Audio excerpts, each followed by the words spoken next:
dikritik ayeuna teh naon cenah Kang Miftah, kritik Kang Miftah ka KDM eta kitu ieu kuring teh pada ngomong di alun-alun Kadupanda.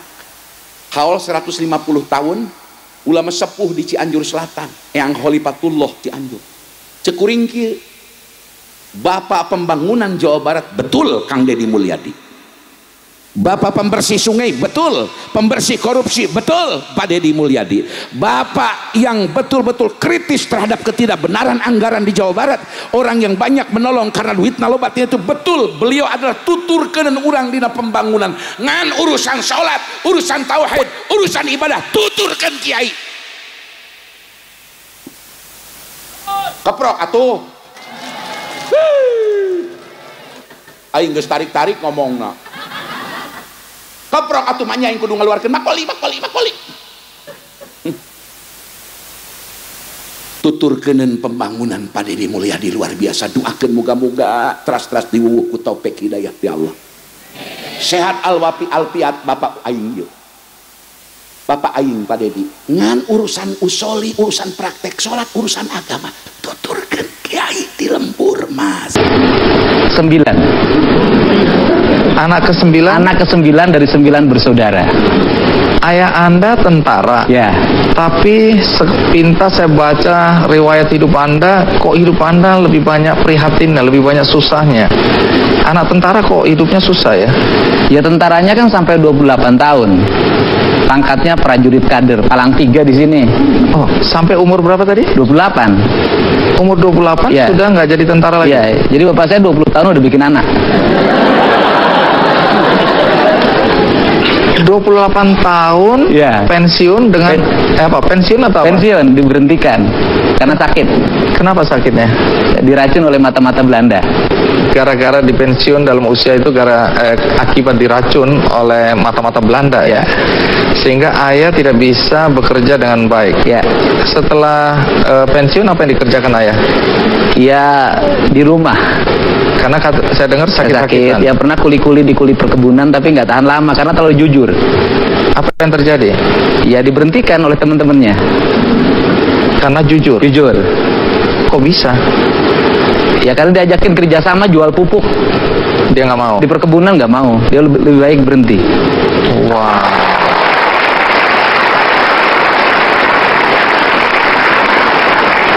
Nah setelah itu siapa yang mencari nafkah? Iya dari sawah. Ibu saya yang sering ke sawah. Sebagai apa? Ya kadang-kadang kulit tandur. Jadi ibu menjadi tulang tandur, kadang-kadang nyanggul. Sebagai tulang punggung keluarga. Seberapa susahnya sih hidup Anda waktu kecil dulu? Kalau tanggal muda itu baru dapat ikan asin. Kalau sudah mulai tanggal 5 ke sana garam, dikasih bawang, disimpan di keler. Keler itu apa ya? Tempat itu makanan yang dari beling itu, dari kaca. Jadi makan nasi kalau di atas tanggal 5 lauknya garam, bawang, pakai bawang segitu aja. Dibagi 9. Dibagi 9 anak. Ya. Makanya badannya kurus. Kok bisa hidup Anda ya? Saya juga aneh. Nah, saya dengar untuk menambah lauk Anda cari keong. Ya kan kalau ini kan kalau malam-malam ibu saya suka ngajakin cari belalang. Belalang untuk apa? Dimakan. Belalang dimakan ya? Iya. Ini belalang sawah ini ya? Iya. Nah, soal jualan es mambu nanti saya tanyakan. Tapi sampai umur berapa Anda masih harus juga membantu orang tua untuk menambah lauk pauk gitu? Karena saya dengar Anda juga bekerja ya? Ya itu sampai SMA. Sampai SMA? Iya. Baik, sebelum kita lanjutkan ya, karena menarik untuk tahu Anda jual es mambu dulu. Kenapa jual es mambu? Jual layang-layang ya, macam-macam. Termasuk Anda juga ada urusan dengan batu bata ya? Iya. Jadi untuk sukses mungkin ada urusan dengan batu bata juga gitu ya. Nanti ada cerita, tapi sekarang jadi Anda pernah jadi tukang ojek? Iya. Di daerah mana itu? Di Kampung Sukadaya, Desa Sukasari, Subang. Berapa penghasilan tukang ojek sehari? 2.000. Jadi kenapa Anda sampai harus jadi tukang ojek? Ya nambahin buat biaya sekolah. Cari rumput, itu juga untuk pakan ternak? Untuk kambing, saya kan waktu sejak kelas 1 SD punya kambing. Domba lah kalau di Sumut. Soal jualan es bambu dan lain-lain itu kenapa ya? Ya es bambu itu kan saya pengen makan es kayak orang, tapi nggak punya duit. Terus? Ya akhirnya gimana caranya bisa makan es? Cita-citanya cuma makan es. Ya ngambillah dari Mang Rojak, tetangga. Oh, masih kenal Mang Rojak ya? Oh masih, Haji Rojak. Oh, terus? Nah kemudian dapat 50 kan satu kali tempatnya itu 50, itu dapat telingnya 5 lebihnya itu untuk boleh dimakan. Nah saya malah ketika dagang itu malah nggak makan karena sayang, diuangin semuanya. Oh. Naluri bisnisnya udah mulai nih ya. Ya. Nah, jual layang-layang juga. Layang-layang waktu SMP.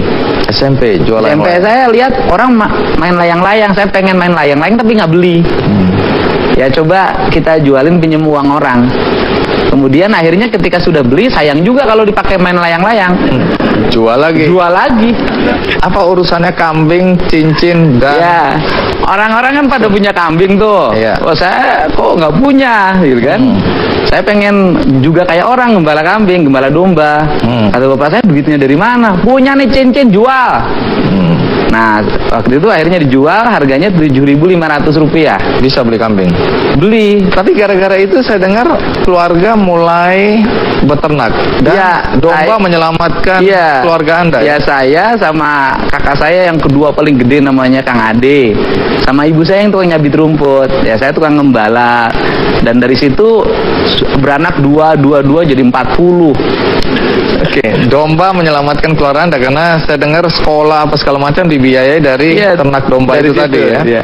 Jual bata itu bagaimana ceritanya? Ya bukan jual, jadi gini Apa? kan kalau kita suka pengen punya duit juga, kalau buat hari raya Lebaran kan buat beli baju baru. Iya. Nah itu saya suka kuli mikul. Kuli mikul. Mikul bata itu kan ngangkutnya jauh tuh, hampir 5 km dari hutan kan, dibawa ke kampung dibakar. Satunya dibayar seperak, saya bisa bawa 10 biji 10 perak. Umur berapa itu? Ya SD lah, kelas 4. Orang tua tahu ini. Tahu. Nah kemudian uangnya disimpan-simpan. Pekerjaan Anda sekarang apa? Jadi bupati.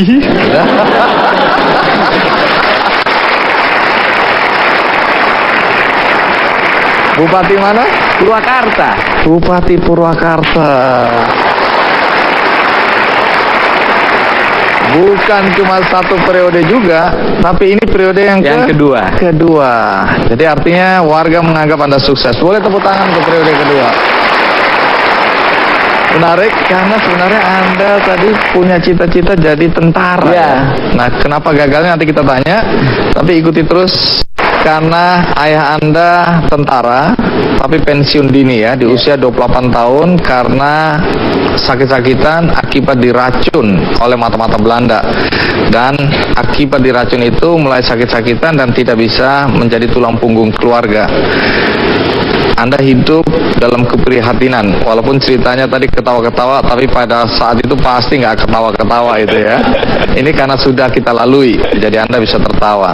Nah, Anda ingin mengikuti jejak ayah menjadi tentara. Iya. Alasannya apa persisnya? Iya, karena seneng waktu itu, saya seneng banget sama Jenderal TNI M. Yusuf. Pak Yusuf ya. Iya. Jadi saya lihat, wah hebat banget, saya pengen kayak dia gitu. Terus apa yang Anda lakukan? Ya lulus SMA daftar tentara. Daftar kemana? Pertama Kabri. Lolos atau tidak? Enggak. Kenapa nggak lolos? Berat badannya kurang, cuma 46 kg. Padahal batas minimal 55. gagal. Gagal lewat. Ini bukan karena kemampuan ini ya. Hah? Ya mungkin agak bodoh juga. Saya nggak bilang gitu loh ya. Walaupun saya senang dengan jawaban itu. Setelah gagal masuk Akabri, Daftar lagi. kemana? Secaba, kan turun tuh. Kalau Oh, Akabri iya. jalan 2. Ini Iya, pesan. Sekolah calon bintara. Bintara. Oke, terus Ya gagal lagi. gagal lagi. Iya. Ini karena apa sekarang ini? Ya sama, berat badan kurang. Lah, aku udah tahu kurus, kering, kecil gitu, kenapa mau nekat masih? Ya nggak ada pilihan lagi dalam hidup waktu itu. Gagal kedua, Ya. lalu ngapain? Gagal yang kedua ikut UMPTN. Artinya mau kuliah nih. Kuliah ceritanya. Terus Lulus. oh lulus karena nggak ada. Nggak bodoh kan? Enggak. Ya. Walaupun saya nggak tahu nilainya pas-pasan atau tidak. Lolos. Lolos.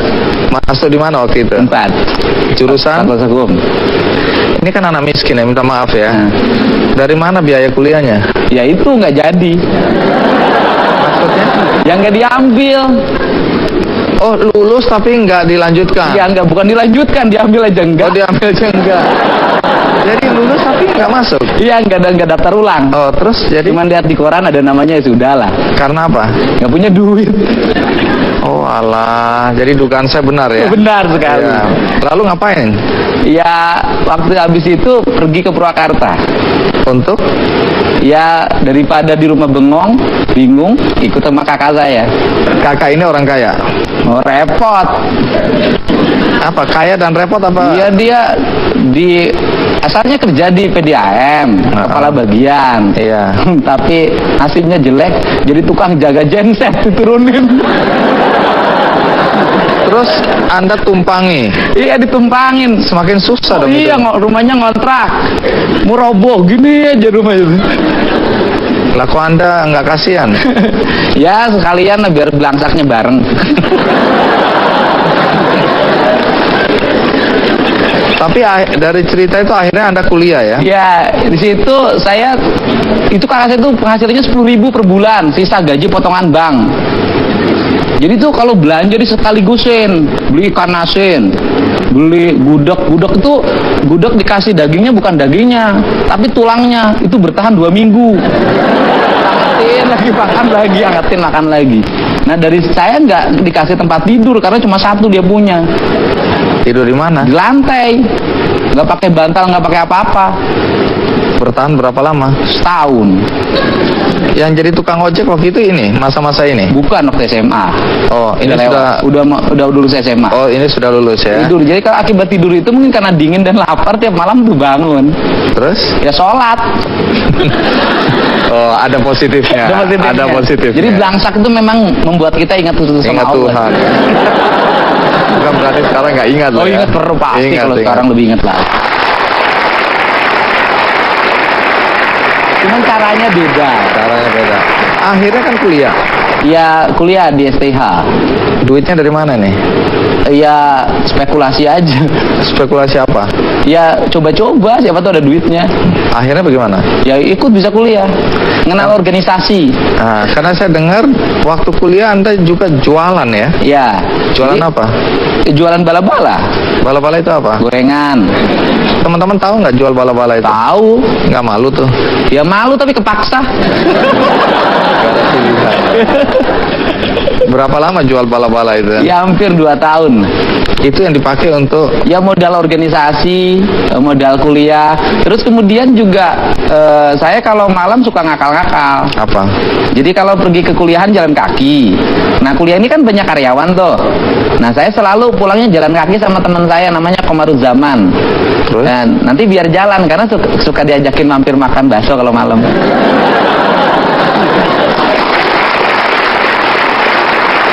Itu strategi untuk bertahan hidup. Iyalah, gimana caranya hidup gratis gitu loh. Oke. Tapi memang di masa kuliah saya dengar Anda aktif ya di organisasi ya. Aktif. Organisasi apa aja yang pernah diikuti? Iya, HMI dan Senat Mahasiswa aja. Aktif banget ya? Iya, ya kan ikut mendirikan di Purwakarta karena belum ada waktu itu. Pernah jadi apa? Ketua cabang. Ketua cabang? Iya. Baik. Nah, dilihat dari perjalanan yang berliku-liku, yang jadi pertanyaan kemudian adalah bagaimana Anda kok bisa jadi bupati? Nanti dijawab. Oh iya. Sebelum kita lanjutkan, ada baiknya kita sejak kecil sampai dewasa hidup dalam keprihatinan membuat Dedi tidak membayangkan bisa menjadi orang nomor 1 di Kabupaten Purwakarta.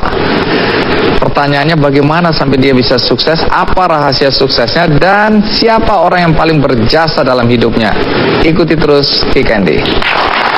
Perjalanan hidup Anda tadi mahasiswa, jualan, nggak malu ya, mencari tambahan. Bahkan saya dengar Anda nggak makan 3 hari waktu kuliah dulu. Iya. Nggak mati itu ya. Pengalaman hidup yang tidak mudah.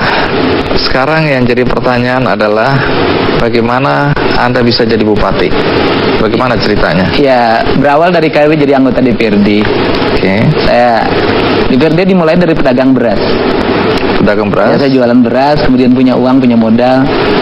Nyalon anggota DPRD, saya menang. Kemudian saya jadi anggota DPRD jam 5 pagi sudah di kantor.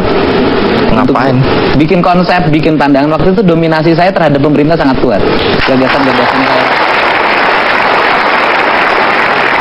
Hampir 3/4 gagasan pemerintah itu dipasok dari DPRD. Karena Anda memang sudah terbiasa berorganisasi ya, aktivis ya. Terbiasa berorganisasi, terbiasa kerja keras, terbiasa buka pandangan. Saya pernah terbiasa di demo, saya pernah di demo 20.000 orang. Saya hadapin. Waktu jadi apa? Anggota DPRD, buruh, masalah buruh. Sampai hari ini teman-teman pendemo itu jadi teman. Sehingga ketika saya jadi bupati, nggak ada lagi yang demo. Tunggu dulu, apa yang membuat Anda tertarik masuk ke jalur politik? Ya, bisa berbuat lebih banyak dalam membuat kebijakan-kebijakan. Mas Andi sekritis apapun kan susah, paling jadi wacana. Kalau bupati bisa langsung action. Oh. Ceritanya begitu. Ceritanya begitu ya. Oke. Tapi sebelum jadi bupati kan Anda jadi wakil bupati. Ya. Setelah dari dia anggota DPRD, teman saya ngomong, kamu jangan lama-lama di sini. Itu udah 3 tahun. Pusing kita katanya, dengerin kamu tiap hari ngomong kita nggak ngerti. Bikin pandangan umumnya bahasanya terlalu tinggi katanya. Udah pindah dari sini.